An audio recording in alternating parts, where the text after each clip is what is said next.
I didn't connect with the city so much as I did with other places.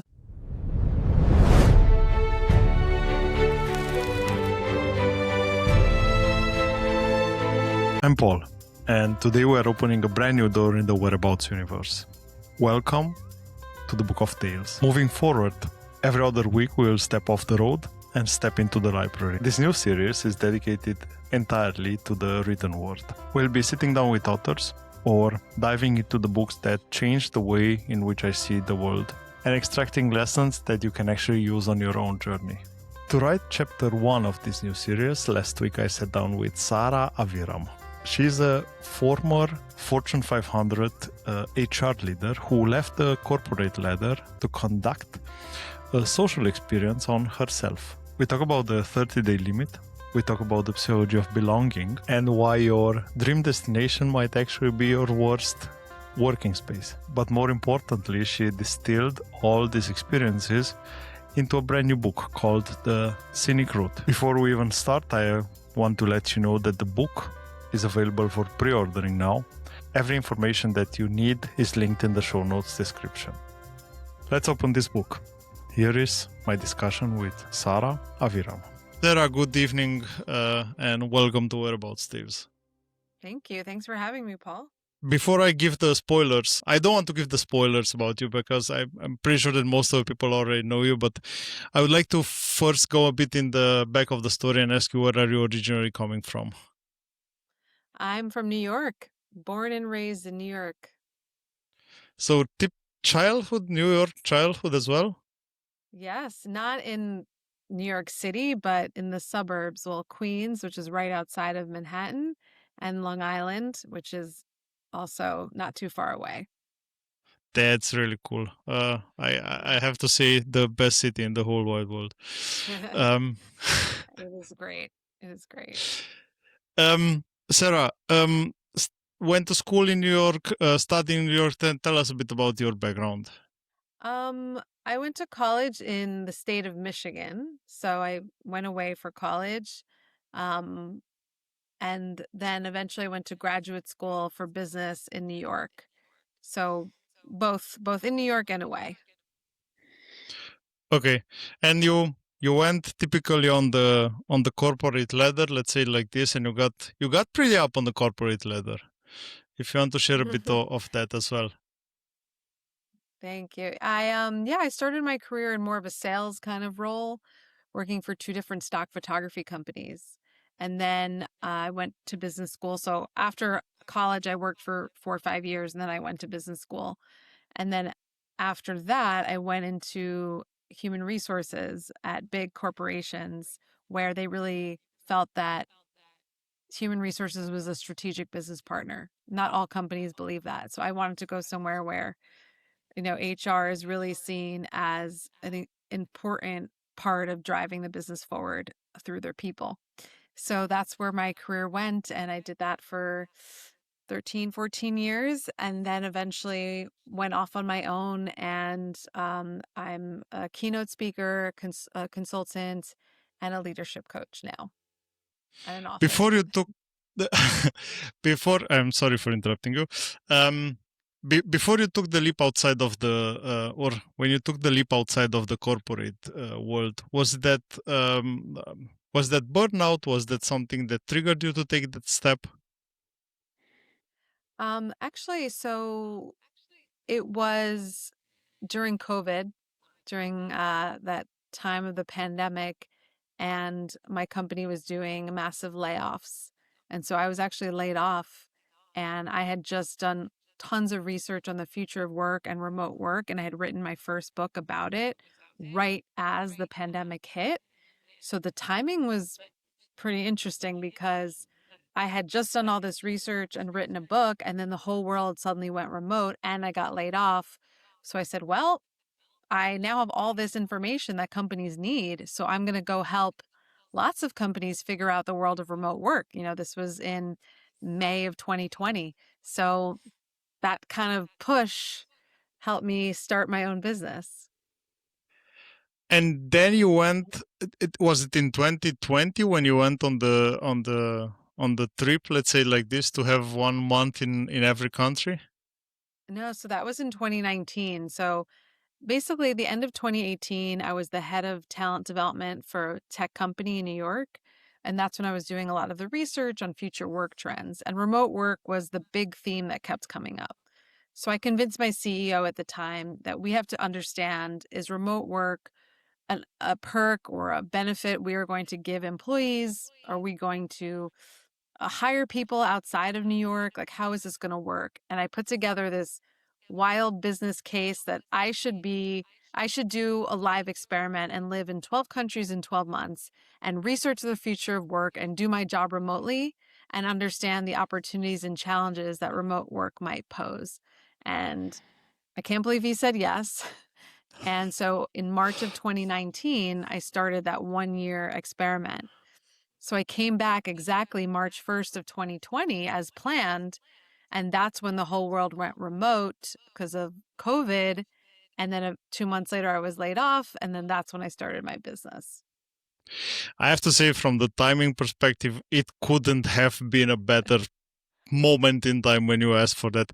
But Sarah, I have to ask this, and I'm pretty sure you asked this question, you answered this question before. But how would you convince someone to let you work 12 months from 12 different countries? You know, I made it seem like it was his idea. And I think that's important in any good negotiation, is to make the other person think that they came up with it. And what I mean by that is not just that it was his idea, but I really pitched the benefits to the business, not just to me, like, oh, I want to travel and like, can you let me travel? Obviously that was something I wanted to do, but I said, look, this is where the future's going. And if we want to really be competitive in the world of business to get the best talent to work for us, we have to better understand this trend. And our company could be at the forefront of the future of work. And you, as the CEO, could be the leader and we could publish our own research. Like, I really made it seem like, and that was all true. I wasn't lying, but those were the points that I focused on. And so I think with that, he said, you know what, that's good. And look, I think the two biggest things too, I said, one, if at any point you feel like I'm not performing or doing a good job and you want me to come back, I'll come back. And two, wait, what was my second reason? Oh, and two, it won't cost anything to the company. So just like I would pay for my rent in New York, I'm going to pay for my rent wherever I'm living. So they just had to pay me my salary. And so nothing changed from a cost perspective. And so I think those two things helped him say yes. I mean, a good negotiation skills, and of course, good knowledge of the corporate politics, right? So I think that's always helping in this case. But how was from the time zone perspective? I know you were in one period in Bali as well. You were also in Asia, so you were all around the world. Let's say it like this. But how was from the time zone perspective working when the other people Yeah. were sleeping? So it worked out really well because I committed with my company, who is based in New York, that I would work overlap for 4 hours of Eastern time in New York, so the New York time. So not a full day, but 4 hours of the day, no matter where I was. So, for example, when I was in South America, the time difference is only 1 or 2 hours, depending on which country. So I pretty much worked a normal day, like a normal, 9 to 5 day. Maybe it was 10 to 6 or 8 to 4 or whatever, not a big difference. Then we went to Southeast Asia, and that was really hard. What I did was the 4 hours that I overlapped with New York were about 8 p.m. to 12 midnight.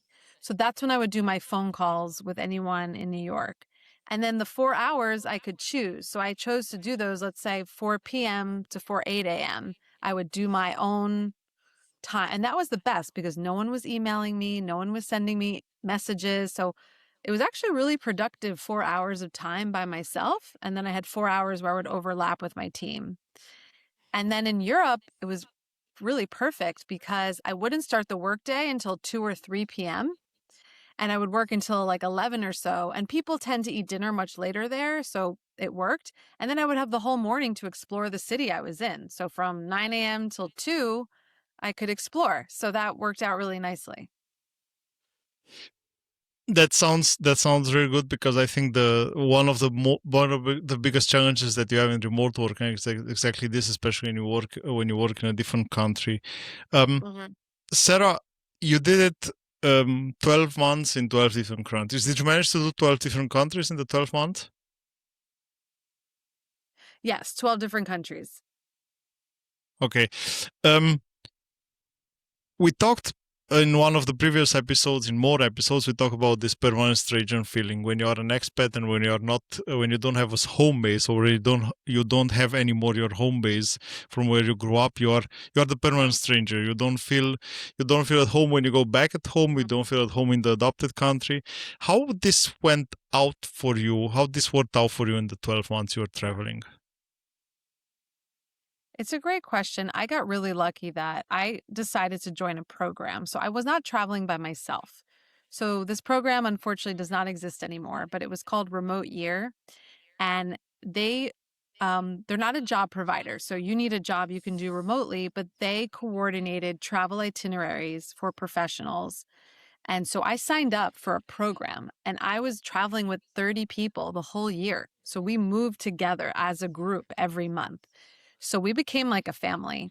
So I really had this built-in community, which was incredible. So I had people to share my challenges with, to talk about work advice, our personal lives. We went out socially.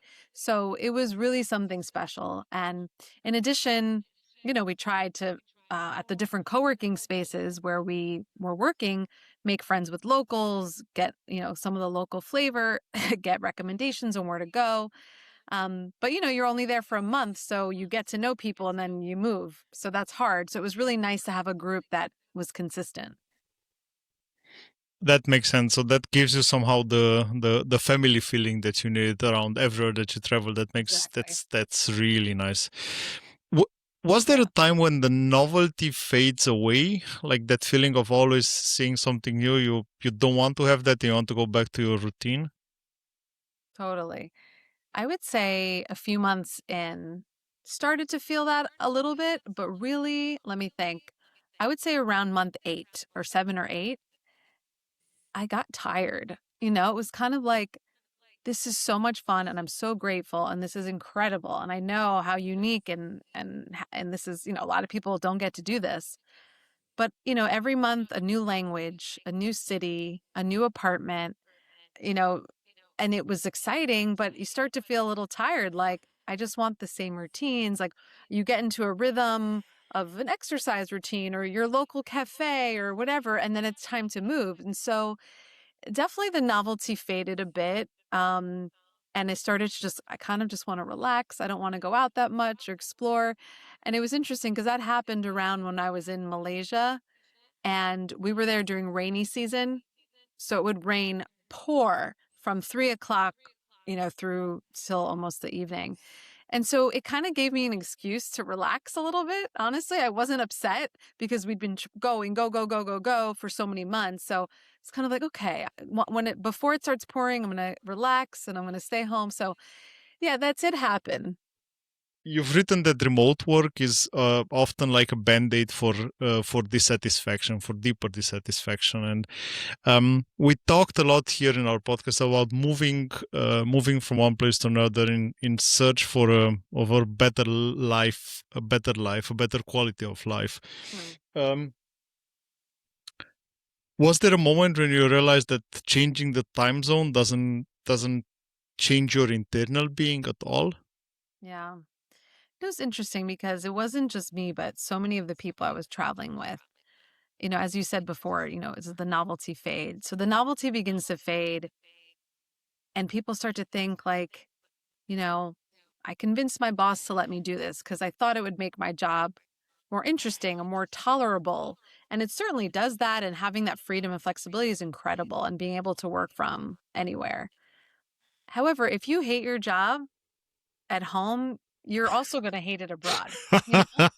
And so that's why I say, like, wherever you go, there you are. And I have a whole TED talk about this topic because a lot of people said, like, oh, well, this was sort of that band-aid solution for the real problem, which is like, I thought this would help. I thought being able to work from anywhere would make me feel more motivated at work and, excited about it. And it makes it, like I said, it's more tolerable, not more exciting. So this is really where my research came in of like, what does drive us to be motivated at work and fulfilled and perform at our best, no matter where we're located. And so that was really the basis of my first book I wrote called Remotivation, which is more the professional experience of working remotely. And my upcoming book, The Scenic Route, is more about the personal experience and the adventures and what I learned about myself and the self-reflections I had on this year. In your upcoming book, you wrote about 12 interconnected stories from your trip. Is there part of your, or inside those 12 stories also part your story as well? They're all my stories. It's a very personal.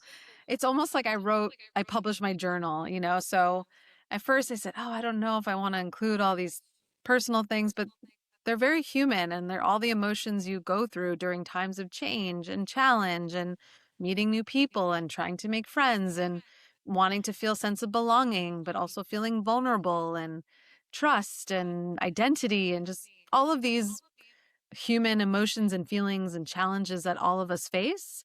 And I explore all those themes through the stories of travel. And so I think whether or not someone has ever traveled before or wants to or doesn't, I think a lot of the lessons that come out of it will resonate with them. Were you journaling along the way? I kept a journal the whole time, which is why I was able to write the book. So really when I went back, essentially, so I wrote the first book about the remote work experience. And the last few years, I've been doing these talks and workshops about what I learned. And a lot of people said, this is so interesting. We want to hear more about the behind the scenes, like the personal stories. Like people wanted to hear the personal side. So I said, okay, I think I have a second book where I talk about the personal experiences, not the professional.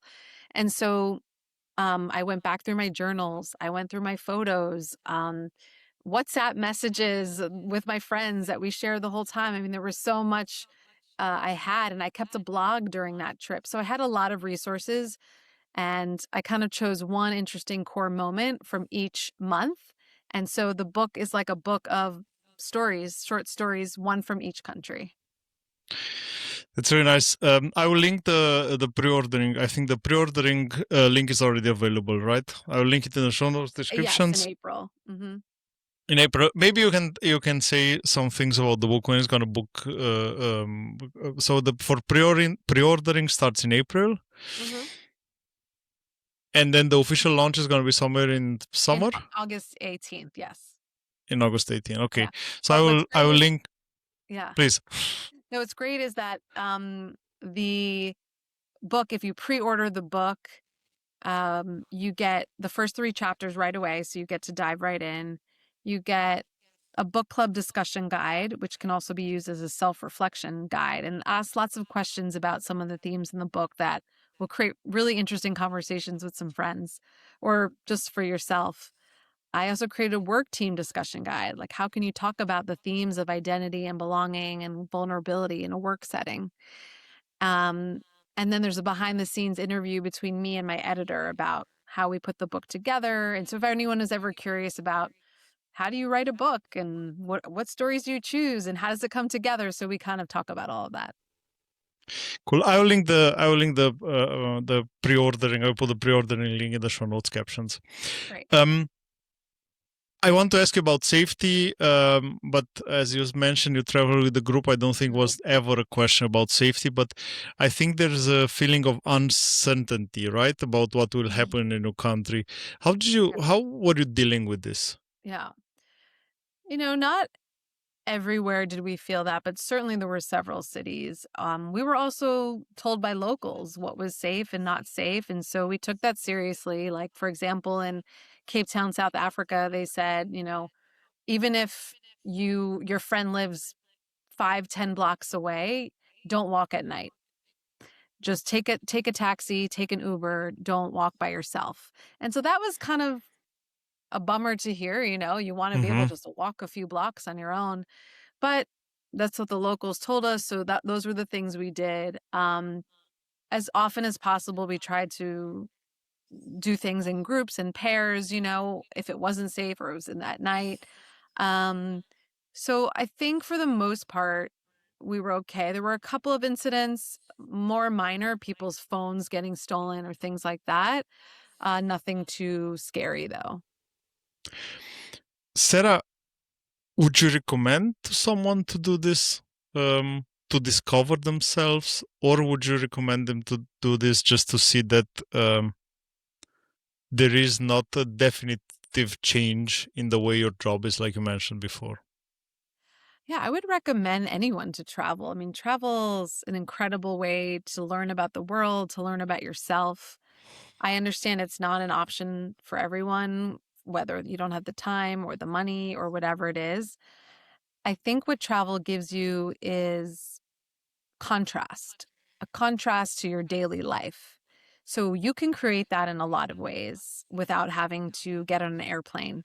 You can take a different route to work. You can go right instead of left. You can, get lost intentionally and discover your favorite new yoga studio or grocery store or park or whatever it might be. And I think we get so used to living our life in the same routines and the same habits. And um, a lot of that is great because it creates efficiency in our lives. But sometimes we get so stuck in the same thing over and over again that we don't stop to think like, is this really working for me anymore?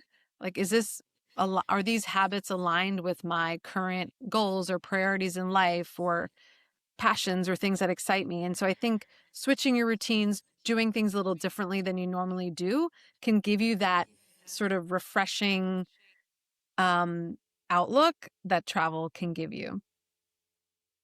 Did it give you an extra motivation for work? I don't think travel itself gave me an extra motivation for work. No. I think what gives you an extra motivation for work is more closely linked to the work itself. So, is the work engaging? Is it challenge you? Is it creative? Is it innovative? Do you feel like you're making an impact? Like you understand your value? Do you feel like you're growing your skills and developing yourself um and learning new things? Like those are the things that make the work more interesting, not where you do it from. Where you do it from is great. You have that flexibility, but it won't necessarily make the work more exciting. If you don't like a job, you don't like a job depending on where you don't like the job. It's not depending on when you don't like the job. Yeah. um, Sarah, to come back on the remote, not on the travel part, but on the remote work, you saw, and I think you saw the increase of remote work, and you are seeing in the late years also a decrease in remote work or remote possibilities. And I had a feeling that somehow at the beginning of the pandemic was sold as a was given as a emergency solutions to have us work from anywhere, and Hmm. now somehow it's presented as a benefit for the employee whenever is discussed about remote work, home office, or however you might call it. How do you see this change until Hmm. now, and where do you see it going from now on? Yeah. It's interesting now. It's used as like almost a reward or I don't want to say punishment, but it's like if you're performing well, we let you work remotely. But if you're not, we're going to bring you into the office. And the truth is, I don't necessarily agree with that philosophy because maybe you make people come to the office, but they're sitting all day surfing the internet and they're not doing anything. So, what does it matter where they are? What matters is, are they delivering the quality of the work that you expect from them? And that can be done from anywhere. Some people do need more structure, though. Some people do need someone looking over them. Some people work better in a group. They enjoy the camaraderie, seeing people in person. That's more their style. Some people work better at home when they have no interruptions and no one's walking by their desk. So it's a combination of company culture and the individual work ethic and work style. And so it's really difficult for me to say like every company should be like this or like that. It often depends on the nature of the organization and the team. Are they client facing? Are they not? But there's so many incredible virtual collaboration tools now that make those things quite easy. So it is an interesting world of work. I've always, even though my first few years after I wrote my first book, 2020, 21, 22, even though it was talking about remote work, my core takeaway was we're so focused on where people are working from that we're not focused enough on why they're doing the work, the fundamentals of what makes people excited to do their job.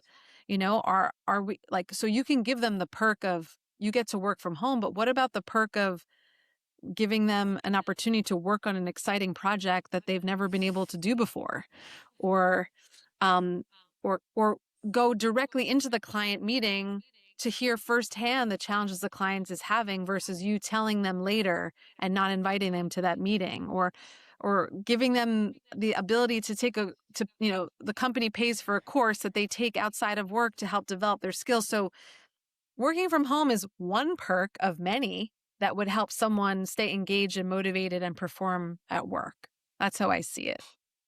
I would come back again to the initial question. Is it a perk? For some people, sure, yeah. Because of course, I know I see what you're saying, and I see that you're considering as part of the benefits. But from my point of view, at least, and based on the experience that I've made, it's just a normal way of working. I think I do always go based on the principle that we are all grown-ups and we should be able to decide if we need to be in the office or we don't need to be in the office for the next, I don't know, 1 week per month or 2 weeks per month or 1 day per month, doesn't really matter. And that's why I see it more like a this is how I see it at the moment, like a control system that is given by some companies. And I think when I mean this, I mean the companies which are really requesting a physical presence for an exact amount of time every week, because the companies which are giving you the freedom to choose, I think that's those are the companies that gives you the trust. And I think for me, trust is a perk that the company should give you, because the possibility to work from home is not necessary. I like what you said before, that you had 4 hours where you had nobody from the US awake, and you were able to do your job, and then you had 4 hours for meetings. That's often the case. And when you are in the office, most of the times in those 4 hours, you are asked to go for a coffee here or for a coffee there.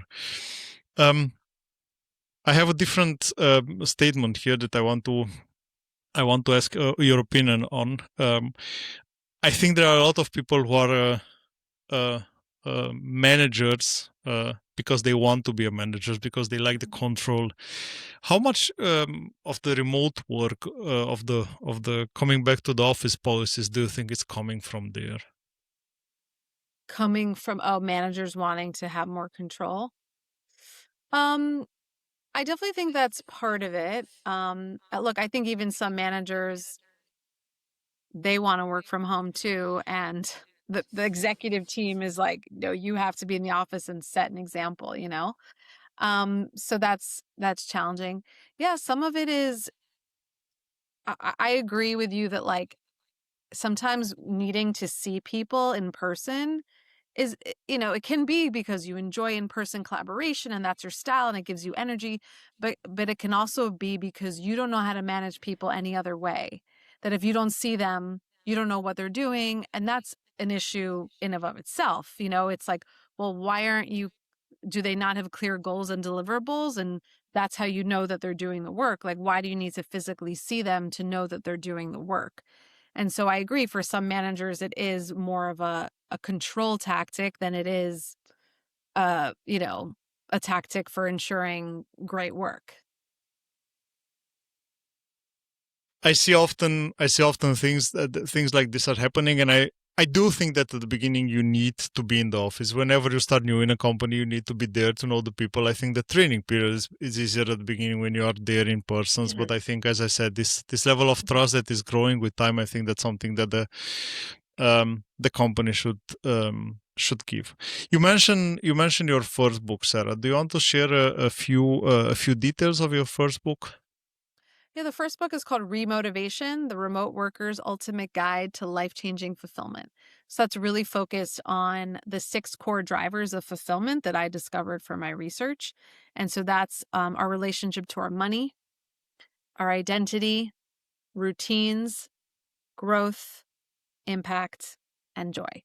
So those are the 6. And so I talk about how do we activate and manage each of those 6 motivators to feel more fulfilled and perform at our best at work, and how there's no judgment about which one of those is kind of your primary motivator, but it's really about being intentional about it and understanding why, what is driving you and why. So that's what that is about. There's tons of exercises and workbook and lots of actions you can take to clarify your priorities. And then the second book, The Scenic Route, as I said, is the personal adventures behind all of that. But more than that, it's really a book about how to manage through change and uncertainty, the questions that come up, and how to be more adaptable, told through fun travel stories. So the first book is like the professional experience that you gathered in your 12 months, and the second one is the personal experience that you gathered in the. Exactly. Was it Mhm. on purpose separated like this? No, I didn't know I was going to write a second book. No, this is 6 years ago I wrote the first one. So it was kind of based on indirect demand, I would say. I would do presentations and I would say I did this 1 year travel experience and here's what I learned about work. And they would say, but what did you learn about cultures and yourself and the adventures? And so I said, oh, okay, I could write a book about that too. So that's where this come from. Sarah, after living in so many places, because even though it was for a short period, I think you can say you had a lot of homes. Where is home now? New York, back in New York. Is it a feeling, or is it a place? It's both. I grew up here. My whole family's here. My siblings, my nieces and nephews, my parents, everyone's here. So home is, connected to family for me and a place, but more so family. You have escaped. I use this word because this is the word used on every social media. You escape the corporate world, and you are a successful businesswoman. It's a hard word. uh, exactly. Um, what advice would you give someone that is thinking about the same to escape the corporate world? It's tough. It's tough. I mean, there's lots of pros, of course. Um, but it's, a lot of uncertainty, a lot of ups and downs. It takes time to build a business, to build your clients, to build relationships, to to make your corporate salary back. So I would say with the extra time you have now, start if you want to leave corporate, start now, like a little here, a little there, building things slowly, making a name for yourself. Because it's hard to just quit and then start from scratch, if you need the income to live your life. So, if you can make it like more of a side gig for a little while until you get to a certain point that you feel comfortable with, I think that's the way to go.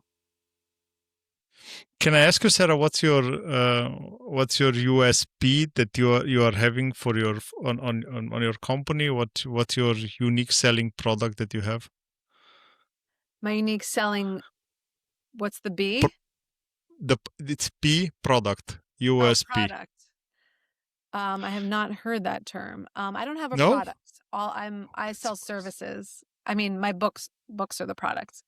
Yeah. So, I'm a keynote speaker So companies hire me to talk to their their employees about managing through change and uncertainty. And so that's my topic. So conferences, team offsites, training, workshops, things like that. So talk about managing through change and uncertainty. And now I've incorporated a lot of the travel stories into it, which people love because I could speak to a financial services company and give them a case study of a similar company, but they're like, I've heard that, I've been there, done that. They want to hear something they haven't heard before. So I bring in the travel stories and they love it. I love it. And then I say, okay, but here's the lesson and here's the framework and here's how to apply it to your job. So that I do. And then I also do leadership coaching. So most of that is virtual. But yeah, helping leaders become more effective. And then I've got my books. I'm sorry for the confusion. It's unique selling point, but Oh, it's interesting that you haven't heard that term because it's something that I keep hearing in the business world in Europe, yeah, at there's so least. many So acronyms. I've heard more like your value proposition, I guess I've heard it said. But yeah, yeah, similar yeah, maybe. Yeah. yeah, makes sense. Sarah, thank you so much for your time. It was much appreciated. It's much appreciated. Before we wrap it up, I have a small set of rapid fire questions which are never ending up being rapid fire, but still I like to tailor them based on the Okay. guest. So feel free to give a complete answer, not a rapid fire answer. Okay. 12 countries, one favorite. Japan. Can you tell me why? Oh, so it's not rapid fire. I said. Um, the specifically Kyoto was where I was for a month. It's just so beautiful. The architecture, the food, super clean. You can ride your bike everywhere. It's very safe. I really enjoyed it. Freedom or stability? Oh my gosh. That's like the push and pull of my life. How can I You are not answer that? allowed to say. You are not allowed to say both.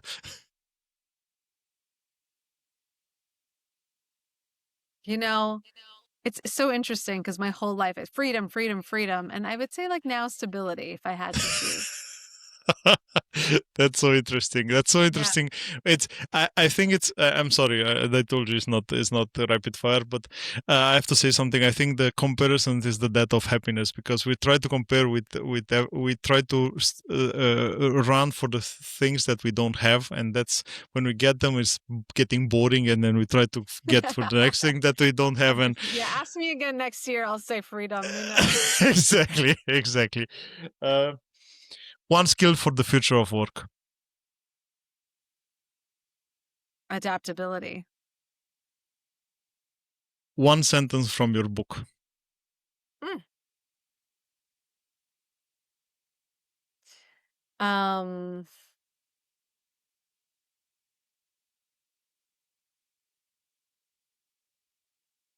I'm thinking.